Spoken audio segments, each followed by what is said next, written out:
ঘরের উঠানের মধ্যে ফালায় রাখছে, বৃষ্টি পড়তেছে, ঝুপ বৃষ্টি। বৃষ্টির মধ্যে সব ঘরে গিয়ে উঠলো, বাবার লাশটা ওখানে বসে বৃষ্টিতে ভিজে ভিজে ভিজে ভিজতে।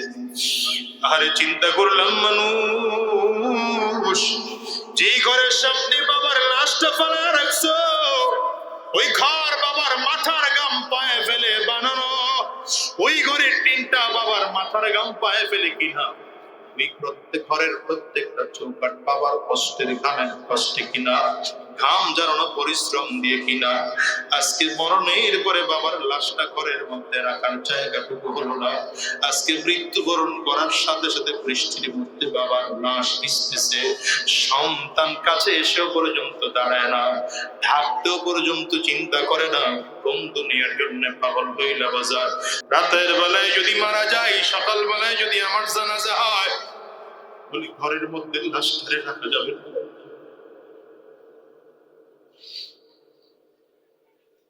লাশটারে বের কর, ওই মাঠের মধ্যে নিয়ে ওখানে রেখে দে, বাতি জ্বালায় মাঠের মধ্যে নিয়ে রেখে দাও। সন্তানরা যদি বলা হয়, বাবা তোমার জন্য কত কিছু করলো, বাবার লাশটা একটু পাহারা দাও। দুনিয়াতে এমন সন্তান পাওয়া যাবে না বাবার লাশ একটা রাত পাহারা দিতে পারবে।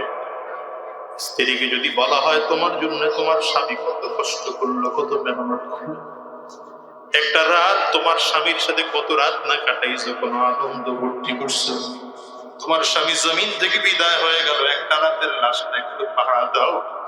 স্ত্রী বলবে, আমার বড় ভয় লাগে, আমি আমার স্বামীর লাশটা পাহারা দিতে পারবো না। স্বামীকে যদি বলা হয়, বিবির লাশটা পাহারা দাও, স্বামী বলবে, না না, আমার দ্বারা সম্ভব নয়, আমার বড় ভয়। কোন দুনিয়ার জন্য পাগল হইলা বাজার?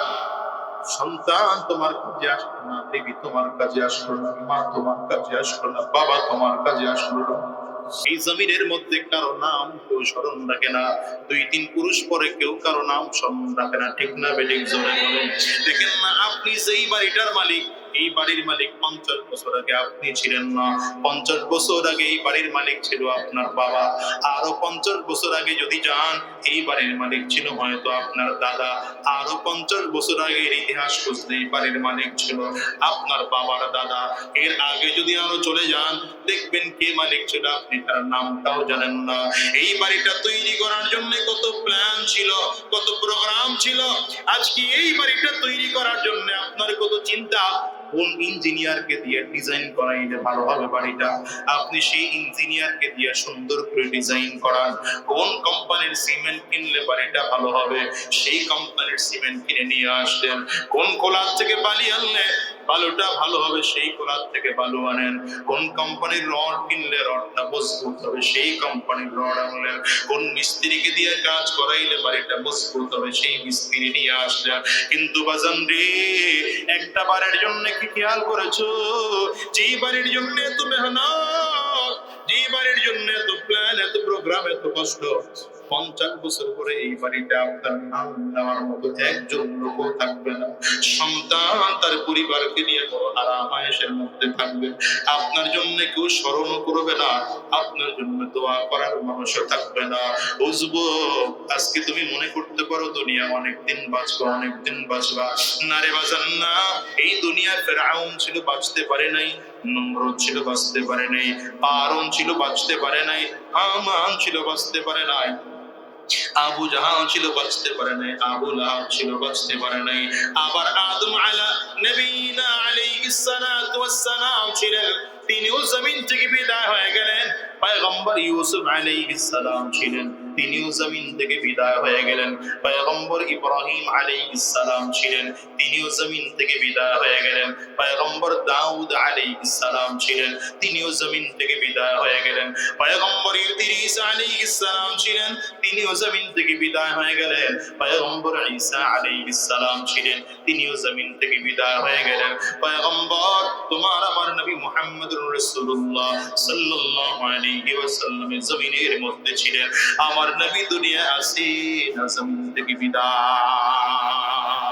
বুঝা গেল, এই দুনিয়ায় কেউ চিরজীবন থাকার জন্য আসে না, এই জমিন থেকে একদিন বিদায় নেওয়াই লাগবে, ঠিক না বেঠিক? জোরে আওয়াজ বাড়ি, আর আপন বাড়ি, বাড়ি নতুন বাড়ি না, আসল বাড়ি তোমার কবর। তোমার আমার আসল বাড়ি কোথায় বলো না, বলো না, আওয়াজ করে বলো না, আওয়াজ করে বলো না, চিল্লায় বলো না, আসল বাড়ি কই? দুনিয়ার ঘরটা আসল বাড়ি নয়। যে ফ্ল্যাটের জন্য এত ফিকির করতেছে সেই ফ্ল্যাটটা আসল বাড়ি নয়। যে বিল্ডিংটা তৈরি করার জন্য এত প্ল্যান সেই ফ্ল্যাটটা সেই বাড়িটা তোমার আমার আপন নয়। আসল বাড়ি 3.5 হাত মাটির কবর, মাটির ঘর, যার ডানেও মাটি বাজান, যার বামেও মাটি, যার সামনেও মাটি, যার পেছনেও মাটি, সেই কবরের উপরেও মাটি, নিচেও মাটি, কোনো বিছানা নাই, পাশের ছাউনি দিয়ে মাটির চাপ দিয়ে তোমাকে আমাকে রেখে আসবে। হিসাব কি মেলাইছো? এই তো গতকালকের কথা। আমার এক বন্ধু মুফতি ইব্রাহিম শরীফ, রমজানে তার বাবা জমিন থেকে বিদায় হয়ে গেল। 3 মাস পরে আজকে তার মাও জমিন থেকে বিদায় হয়ে গেল। কান্না করে আর বলে, ভাই রে, আমার বাবা বিদায় হয়ে গেল, আজকে আমার মাও জমিন থেকে বিদায় হয়ে গেল। কখনো কি হিসাব মিলাইছেন বাজার? কবর কিন্তু বড় ভয়ঙ্কর। কবর থেকে বাঁচার উপায় দুনিয়া করোনা। মনে করি দুনিয়াটা আমার বড় আপন। না না, দুনিয়া আপন না, দুনিয়া আপন না। এই দুনিয়া তো নিষ্ঠুর, এত পর। যে দুনিয়ার জন্য বাড়ি করলাম, গাড়ি করলাম, টাকা করলাম, পয়সা করলাম, মেহনত করলাম, নিজের ঘরের জমিনটা টিকিয়ে রাখার জন্য কত মারপিট করলাম, কেস মামলা করলাম, এই জমিন থেকে বিদায় হওয়ার পরে এই ঘরে আমাকে এক মুহূর্তের জন্য রাখে না। রাতের বেলায় যদি মারা যায়, সকাল বেলায় যদি আমার জানাজা হয়, বলি ঘরের মধ্যে লাশ ছেড়ে রাখা যাবে না।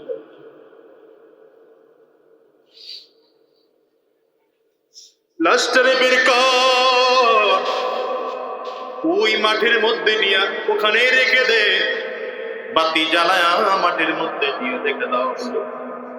সন্তানরা যদি বলা হয়, বাবা তোমার জন্য কত কিছু করলো, বাবার লাশটা একটু পাহারা দাও।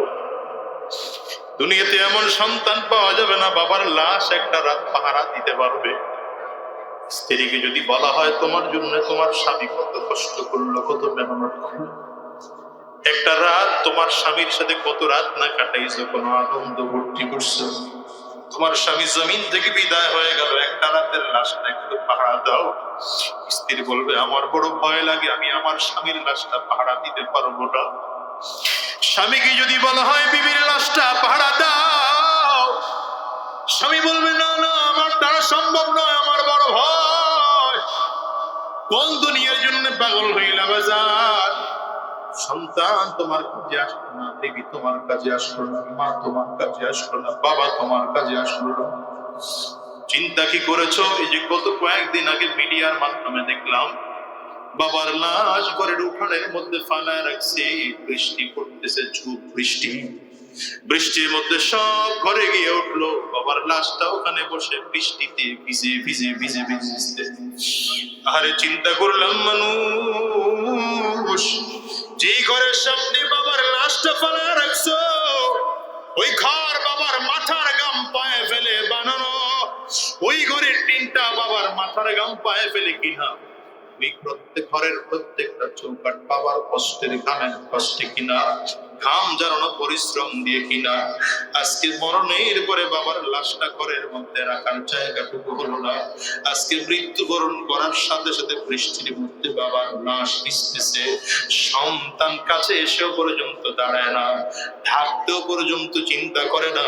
কোন দুনিয়ার জন্য পাগল হইলা বাজার? শয়তান কিন্তু তোমাকে আমাকে দুনিয়ার থেকে ভুলে রাখে। শয়তানের কাজ হলো দুনিয়ার থেকে তোমার দুনিয়ামুখী করে রাখলো, আখিরাত থেকে ভুলে রাখলো। কিন্তু বাজার, সাবধান, দুনিয়ার লোভে পড়ে থাকা যাবে না। মনে রাখতে হবে, এই দুনিয়ায় একদিন ছিলাম না, আজ আছে, আবার এমন একদিন আসবে আমরা থাকবো না। ঠিক না বেটেকে বাজার? আওয়াজ করে বলেন। এই মজলিসটার দিকেও যদি তাকাও, এমন মানুষ খুঁজতে পাওয়া যাবে যে মানুষগুলোর বাবা জমিন থেকে বিদায়, এমন মানুষ খুঁজতে পাওয়া যাবে মা জমিন থেকে বিদায়। বাজান আছে না নাই? জোরে একটু আওয়াজ করে বলেন। আমি আজাদি ইউটিউব সব সময় বলে, আজকেও বলে যাই, আমার ঘরেও মা নাই, জমিন থেকে মা বিদায় হয়ে গেল। আজকে 18-19 বছর হয়ে গেল মা জমিন থেকে বিদায়। নিজের বড় বড় আফসোস, আমার মা যখন জমিন থেকে বিদায় হয়, ছাত্র মানুষ ছিলাম, ইনকাম করার মতো পরিস্থিতি আমার ছিল না। নিজের টাকা দিয়ে আমার মাকে একটা আপেল কিনে দেওয়ার ক্ষমতা আমার ছিল না। হ্যাঁ, সম্পদের তো অভাব ছিল না, কিন্তু আমার নিজের ইনকাম ছিল না গো বাজার। একটা বারের জন্য নাকি খেয়াল করেছো, আজকে আমার মালিক তো সম্মান কম দেয় নাই, টাকা কম দেয় নাই, কিন্তু আমার মাকে নিজের হাতে একটা কমলা কিনে খাওয়ানোর শক্তি আমি আজাদির নাই। নিজে একটা কাপড় কিনে আমার মারে দিব, এই ক্ষমতা আমি আজাদির নাই। এই মাহফিলটার মোনাজাত করে দিলে বাসায় গিয়া দরজার মধ্যে টোকা লাগাইবা, হয়তো বাজান তোমার মা দরজা খুলবে। আজাদির বাসায় গিয়া দরজার মধ্যে টোকা দিলে আমার মা দরজা খুলবে।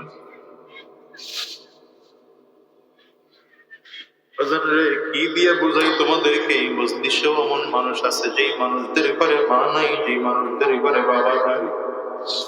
বাজান, কার কার ঘরে মা নাই, হাতটা উঁচা করে দেখা। কার কার ঘরে বাবা নাই, আপনারাও হাত উঁচা করে দেখান না। হাতগুলো একটু তুলে রাখে, হাতগুলো একটু তুলে রাখে। আমার যুবকেরা তাকায় তাকায় দেখো, মা হারা মানুষগুলোর চোখ দুইটার থেকে কেমন করে পানি বের হয়। বাবা হারা মানুষগুলোর চোখ থেকে পানি কেমন করে বের হয়। হাতগুলো একটু তুলে রাখেন। আমার যুবক যারা আছো, এই মানুষগুলোর চেহারার দিকে একটু তাকাও।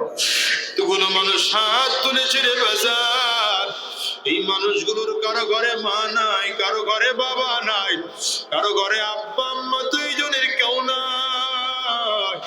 এই মানুষগুলো বড় দিশা খারাপ হয়ে আছে, মানুষগুলো বড় দুঃখী মানুষ। এরা দরজার মধ্যে গিয়ে বাসায় টোকা দিলে মা তাদের দরজা খুলবে না। এদের মনে আজকে এত আফসোস, আজকে যদি লক্ষ কোটি টাকার বিনিময়ে মাকে পাওয়া যেত, মনে হয় যেন এরা মাকে খুঁজে খুঁজে নিত, কিন্তু না না, এরা মাকে খুঁজে পাবে না। এমন একটা দিন আসবে, মা আর বাবার মতো তোমাকে আমাকে জমিন থেকে বিদায় হতে হবে। সাবধান, আজরাইল কিন্তু পেছনে ঘুর ঘুর ঘুর ঘুর ঘুর ঘুর করে ঘুরে। যেদিন আমার মালিকের আদেশ হয়ে যাবে, আজরাইল এসে সামনে দাঁড়ায় যাবে। গুনাহগারের সামনে যখন আজরাইল দাঁড়াবে, গুনাহগার তাকায় দেখবে আজরাইল আলাইহিস সালাতু ওয়াস সালামের পা দুইটা জমিনে, মাথা সাত আসমানের উপরে দেখা যায়। এক হাত পৃথিবীর পূর্ব প্রান্তে, আর এক হাত আজরাইল আলাইহিস সালামের পশ্চিম প্রান্তে দেখা যায়। আজরাইল আলাইহিস সালাতু ওয়াস সালামের দুইটা চক্ষু মনে হয় যেন বহুত পাহাড়ের চেয়ে বড় মনে হয়। এমন লাল, দেখলেই বড় ভয়। আজরাইল আলাইহিস সালাতু ওয়াস সালামের প্রত্যেকটা শরীরের পশম থেকে মনে হয় যেন আগুনের ফুলকি বের হয়।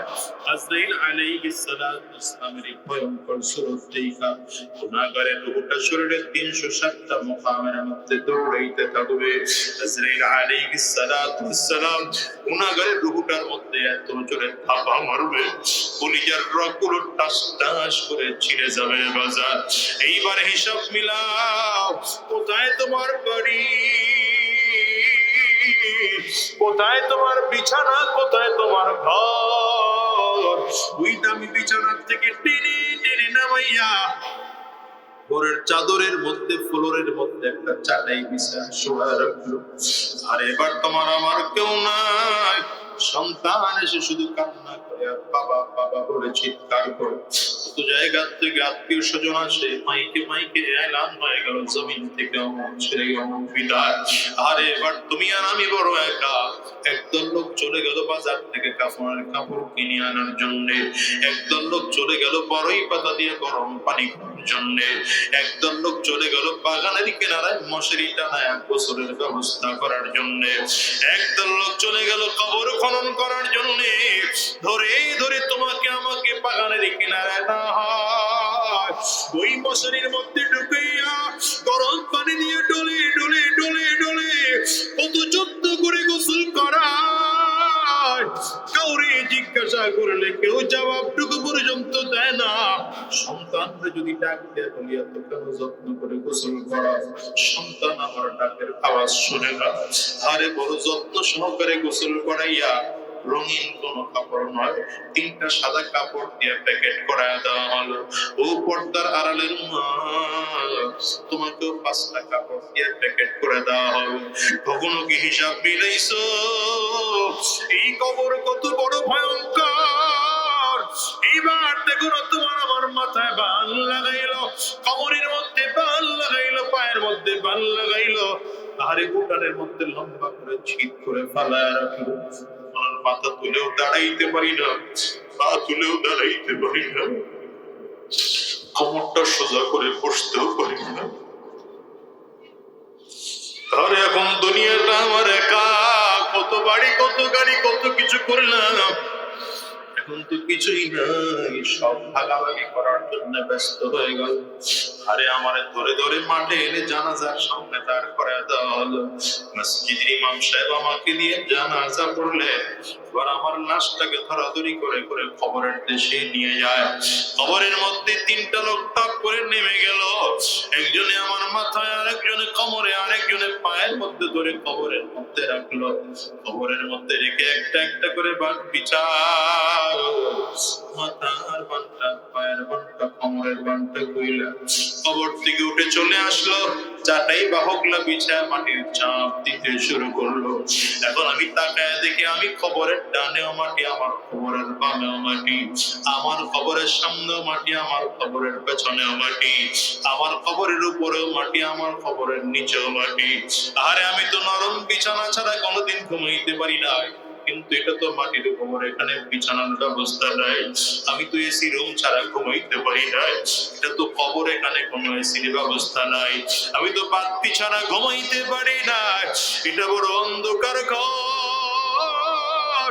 কবর বারবার করে ডাকি, আনা বাইতুল যুলমা, আনা বাইতুল ওয়াহদা, আনা বাইতুত তুরাব। কবর বলে আমি বড় একাকীর ঘর, আমি অন্ধকার ঘর, আমার কাছে সাথী নাই, বাতি নাই, দুনিয়ার কোনো কিছুই নাই।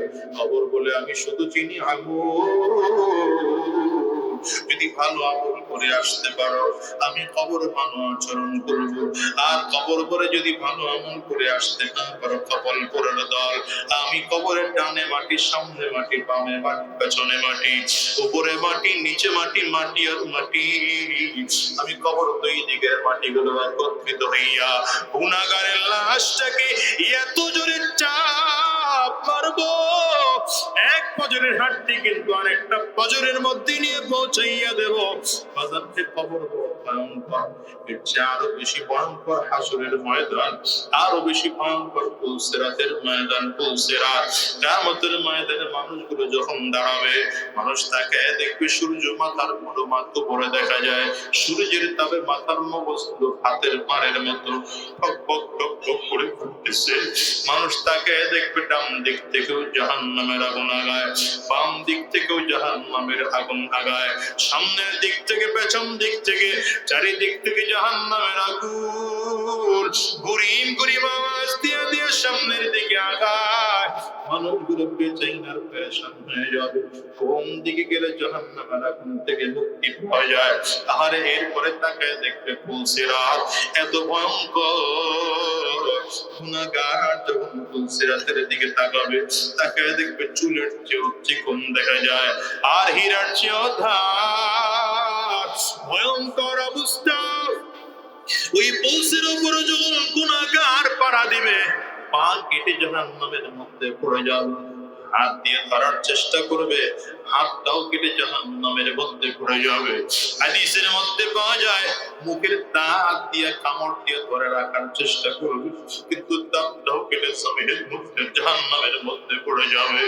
এ বাজার, এখনো যারা হারাম কাজের মধ্যে লিপ্ত আছো, এখনো যারা জিনার মতো অন্যায় কাজের সাথে লিপ্ত আছো, এখনো যারা সুদের কারবার করার মধ্যে লিপ্ত আছো, যারা এখনো খুশির মতো গুনাহের মধ্যে লিপ্ত আছো, তুমি পাওটা আগায়া দাও। আমি তোমার পায়ে হাত দিয়ে বলি, গুনাহ ছেড়ে দাও, হারাম রাস্তা কদম বাড়াইও না, গুনাহের রাস্তায় কদম বাড়াইও না, গুনাহের রাস্তায় কদম বাড়াইও না। পছন্দি কয়দিন বাঁচবা বলো, আজ আছি দুনিয়া, আগামীকালকে থাকবো এমন কোনো গ্যারান্টি নাই। আমি তো সব সময় বলি, আজকেও বলে যাই, দুনিয়ায় তো আসার সিরিয়াল আছে, বাজান যাওয়ার কোনো সিরিয়াল নাই। জন্য আজকের ময়দান থেকে ওয়াদা করে যাও, যতদিন আল্লাহর এই জমিনে বেঁচে থাকবো আর হারাম রাস্তায় চলবো না, শয়তানি রাস্তায় কদম বাড়াবো না, গুনাহের রাস্তায় কদম বাড়াবো না। যতদিন আল্লাহর এই জমিনে থাকবো, দ্বীনের পথে চলবো। কারা কারা ওয়াদা করতে পারো? দুইটা হাত উঁচা করে আমার আল্লাহরে দেখাও। আওয়াজ দিয়ে চিৎকার করে জোরে ডাক দাও না, আল্লাহ।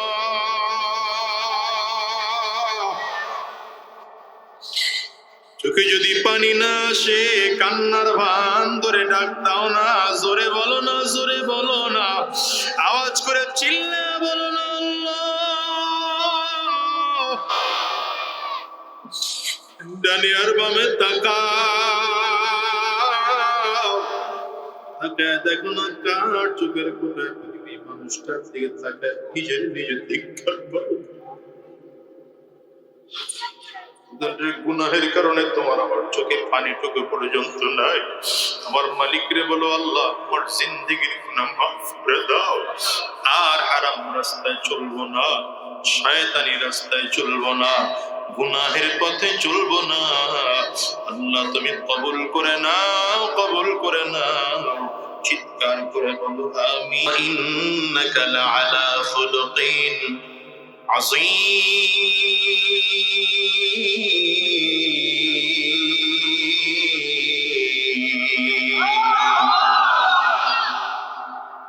কেমন নবী পাইলা দুনিয়ার মুসলমান জানো? যেই নবী দ্বীন ও ইসলামের জন্য কষ্ট করেছেন, খানা পান নাই। যেই নবী কত রাত ঘুমান নাই, পেটের মধ্যে পাথর বেঁধে পরীক্ষা করণ করতেছেন। আর সাহাবায়ে কেরামদেরকে দেখা, খোদার যন্ত্রণায় পেটে পাথর বাঁধছ একটা, আমি নবীর দিকে তাকায় দেখো, আমি নবীর পেটে খোদার যন্ত্রণায় 3 পাথর বেঁধে বসে আছি। হযরত জাবির রাদিয়াল্লাহু আনহু নবীজির চেহারার দিকে তাকায় চোখ দিয়ে টপ টপ করে পানি ফেলতে শুরু করেছেন। হযরত জাবিরের বাড়িটা ছিল খন্দক থেকে খুব কাছে। আমার নবীর সামনে দাঁড়ায় বললেন, পয়গম্বর একটু অনুমতি দেন, ছুটি চাই, বাসায় যাব। হযরত জাবির বাসায় চলে গেলেন। বাসায় গিয়ে স্ত্রীর হাত ধরে বললেন, প্রাণের বিবি আমার, ঘরে খাবার কিছু আসেনি। নবীজির চেহারার দিকে তাকানো যায় না রে বিবি। প্রচন্ড রোদের কারণে আমার নবীর চেহারা শুকায় যায়, পেটে পাথর। আমার নবীর চেহারার দিকে তাকায় থাকা যায় না। ঘরে যদি কিছু থাকে পাকানোর জন্য ব্যবস্থা করো, আমার নবীকে মেহমানদারি করানোর ব্যবস্থা করতে হবে। তাইলে এক কাজ করো, তুমি তাড়াতাড়ি করে আটার খামিরা বানাও, রুটির ব্যবস্থা করো, রুটি বানাইতে হবে। আমি ছাগল জবাই করে ছোট্ট একটা বকরির বাচ্চা, অল্প ছোট্ট একটা বকরি, ছোট বকরির বাচ্চাটা জবাই করলেন, গোশত প্রসেসিং করে নিয়ে স্ত্রীর কাছে দিলেন। স্ত্রীকে বললেন, গোশত পাকাইতে শুরু করো, আমি নবীর দাওয়াত দিয়ে আনি। বিবি স্বামীর হাত ধরে বললেন, স্বামী আমার নবীর যাবেন তো সাবধান। নবীকে বলবেন বেছে বেছে যেন শুধুমাত্র 3-4 জন সাহাবী নিয়ে আমার বাড়িতে আসে, কারণ আমার ঘরে খানা বেশি নাই, বেশি সাহাবী আনলে খাওয়াতে পারবো না, লজ্জায় পড়ে যাব। নবীরে বলবেন গোপনে গোপনে কাউরে না যায় যেন 2-3 জন সাহাবী নিয়ে হাজির হয়। হযরত জাবির রাদিয়াল্লাহু আনহু আমার নবীর সামনে দাঁড়ায় বললেন, পয়গম্বর আমার বাসায় আপনার জন্য একটু খানা ব্যবস্থা করা হয়েছে, আপনি 2-3 জন সাহাবী নিয়ে আমার বাড়ি চলুন। নবীজি বললেন, কতটুকু খানা? হযরত জাবির বলেন, ছোট্ট একটা ছাগলের বাচ্চা জবাই করলাম, 4-5 জন খেতে পারে এমন কিছু রুটির ব্যবস্থা করা হয়েছে। নবীজির কথা বলতে দেরি হয়, হঠাৎ করে রাহমাতুল লিল আলামিন গোটা খন্দকের 1000 সাহাবীর সামনে দাঁড়ায় ঘোষণা দিয়ে দিলেন, ইয়া আহলা খন্দক ইন্না জাবিরান ক্বাদ সানা সুরা ফাহাইয়া আহলান বিকুম। এই খন্দকের বাসী 1000 সাহাবী তোমরা শোনো, জাবির তোমাদের জন্য খানা রেডি করেছে, চলো জাবিরের বাড়ি গিয়ে খানা খাবো। জোরে কইবেন না, জোরে কইবেন। হযরত জাবিরের চেহারা মলিন হয়ে গেল, টেনশন, বড় টেনশন, যেখানে মাত্র 2-4-5 জনের খানা 1000 মানুষকে কেমনে খাওয়াবে। নবী আমার বললেন, যাও জাবির বাসায় গিয়ে খানার ব্যবস্থা করো। হযরত জাবির রাদিয়াল্লাহু আনহু বাসায় এসে স্ত্রীকে ডেকে বললেন, স্ত্রী, সর্বনাশ হয়ে গেছে। কি সর্বনাশ বলে বললাম, আমার নবীকে 2-4 জন নিয়ে আসার জন্য আমার নবী তো 1000 সাহাবী সব নিয়ে রওনা করলেন। জাবিরের স্ত্রী বলেন, পয়গম্বরকে বলছিলা যে খানা কম? বলে হ্যাঁ বলেছি। বলে আমার নবীকে কম খানা বলার পরেও যদি সব সাহাবীদেরকে দাওয়াত দেয়, বুঝা যায় কোনো কিছু ঘটবে। কি ঘটবে রে জাবির? দেখতে হবে, অপেক্ষা করো। সাহাবায়ে কেরাম সব আস্তে আস্তে করে হযরত জাবির রাদিয়াল্লাহু আনহুর বাড়ির সামনে আসলেন। আমার নবী ডেকে বললেন, জাবির, খানার যে রুটিটার জন্য খামিরা তৈরি করছো, খামিরার প্লেটটা নিয়ে আসো। খামিরার প্লেট নিয়ে আসা হলো। নবীজি কি পড়ে যেন ফু দিয়ে ভেতরে দিয়ে দিলেন, আর বললেন, জাবির, খাও। খানা কেউ বানাইতে থাকবে আর তুমি আস্তে করে আমার কাছে এনে দিবা, আর ওই গোশতের ডেকচিটাও সামনে নিয়ে আসো। হযরত জাবির রাদিয়াল্লাহু আনহু বলেন, গোশতের পুরো ডেকচিটা এনে আমার নবীর সামনে দিলাম। ভেতর থেকে 2টা 3টা 5টা করে রুটি বানানো হয়, আর এমন করে করে এই রুটিগুলো আমার নবীর হাতে আমি জাবির দেই। আমি নবীর সামনে এগুলো দিলে নবীজি গোশত হাতের মধ্যে লইয়া ওখান থেকে নিজের হাতে গোশতের টুকরা উঠায়, রুটির মধ্যে গোশত দিয়া মোড়ায়া মোড়ায়া রোল বানায় বানায় এক একজন সাহাবীর হাতে দেয়, আর এক একজন সাহাবী মন ভরে ভরে খায়। কারো মন চায় তো কেউ 2টা খায়, কারো ক্ষুধা বেশি তো সে 3টা 4টা খায়, কারো ক্ষুধা আরো বেশি তো সে আরো বেশি করে খায়। এমন করে খেতে খেতে খেতে খেতে 3 জন সাহাবী বিদায় হয়ে গেলেন। এমন করে খেতে খেতে 5 জন সাহাবী খাওয়া কমপ্লিট হয়ে গেল, 10 জন সাহাবীর খাওয়া কমপ্লিট হয়ে গেল, 50 জন সাহাবীর খাওয়া কমপ্লিট হয়ে গেল, 100 জন সাহাবীর খাওয়া কমপ্লিট হয়ে গেল, 200 সাহাবীর খাওয়া কমপ্লিট হয়ে গেল, 500 সাহাবীর খাওয়া কমপ্লিট হয়ে গেল। এমন করে করে করে করে আমার নবীর হাতে হাত দিয়া খেতে খেতে 1000 সাহাবী সব পেট ভরে খেয়ে খেয়ে আবার ময়দানে চলে যায়। আমার নবী এবার ডেকে বললেন, জাবির, আসো, তুমি আর আমি খাবো। নিতাই আগে খায় না, নিতাই পরে খায়। না, আমাদের নেতারাও পরেই খায়, আগে খায় না, আগে খায় না, এটা ভুল কথা। নির্বাচনের সময় আপনা করে খাওয়ায়, নির্বাচনের পরে নেতায় খায়। নির্বাচনের আগে কয় মুড়ি খাবি খা, সিরা খাবি খা, বিস্কুট খাবি খা, টোস্ট বিস্কুট খা, পান খাবি খা, সুপারি খা, পানি খা, শরবত খা, চা খা, সব খা। নির্বাচনের পরে আমি একা খাবো, রাস্তা ভেঙে খাবো, ব্রিজ ভেঙে খাবো, কাউরে খাইতে দেবো না। রোডের পরিবর্তে বাস ঢুকায় দিয়ে আর পরে বাকিটা খাবো। কি কথা কন না কেন? চরিত্র নেতাদের খারাপ আমরা বানাইছি। কারা বানাইছে? বলেন, নিজের বুকে হাত দিয়ে এখন আমরা বানাইছি। বলেন, ভালো করে বলেন, কারা বানাইছে? এখনো বুকে হাত লাগাইতে পারেন নাই, সাহস হয় নাই তো বুকে হাত লাগা। এখন নেতা করে আমরা খারাপ বানাইছি। এজন্য নির্বাচন সামনে আসতেছে, প্রতিজ্ঞা গ্রহণ করেন। কোন চোরকে ভোট দেব না, ডাকাতকে ভোট দেব না, গুন্ডাকে ভোট দেব না, সুদখোরকে ভোট দেব না। ঠিক কিনা বলেন? ভোট পচবে, বলেন না, ভোট পচবে। তাই মিয়া, ভোট পচে পচুক, আপনি পুইছেন না। আপনি বুঝবেন কেমনে? এমন কাউকে ভোট দিয়েছেন যে সুদখোর, যে ঘুষখোর, যে সরকারি সম্পদ চুরি করবে, আপনি পচে গেলেন তো। কথা বলেন না কেন? কিন্তু আপনি যদি এমন কাউকে ভোট দেওয়া মানে কি সাক্ষী দেওয়া, আমি সাক্ষী দিলাম লোকটা জনপ্রতিনিধি হওয়ার যোগ্য, আপনি এমন জন্য দিচ্ছেন যে চুরি তো চুরি করে যা আমলনামা ভারী করবে, কিয়ামতের ময়দানে দাঁড়ায় দেখবেন আপনি চুরি করেন নাই, কিন্তু 5000 মেট্রিক টন চাউল চুরি করেছে আব্দুর রহমান, আমলনামায় চলে। ভালো লাগতেছে না কথাটা, আমি বুঝি, চেহারার দিকে তাকায় বুঝতেছি তো কোন মাছ কার কাছে ভালো লাগে। আমি হুজুর বুঝি না, কিন্তু এটা আমার দায়িত্ব, এই জন্য বলে গেলাম। আপনি যারে মনে চায় তারে দিয়েন ভাই, আমি কিছু আসে যায় না। আপনার জবাব আপনি দিবেন, মৃত্যুর পরে আল্লাহর আদালতে আপনি দাঁড়াবেন, আমার তো এতটুকু চিন্তা করেন। আপনার একটা ভোটের কারণে যদি নতুন করে আবার কেউ ফাসিবাদ তৈরি হয়, সন্ত্রাস তৈরি হয়, এই জাতির জবন বলন এই অভিশাপ আপনার মধ্যে আসবে, আপনার মধ্যে আসবে। বুঝতেছেন কথা? আল্লাহ এই জাতিকে হেফাজত করুন। জোরে, দিল থেকে জোরে বলেন আমি। সবার খাওয়া শেষ হয়ে গেল, কে খেতে বসছেন? এবার আমার নবী খেতে বসলেন। হযরত জাবির বললেন, আমি আমার নবীকে বললাম, পয়গম্বর আপনি আমারে খানা দেন।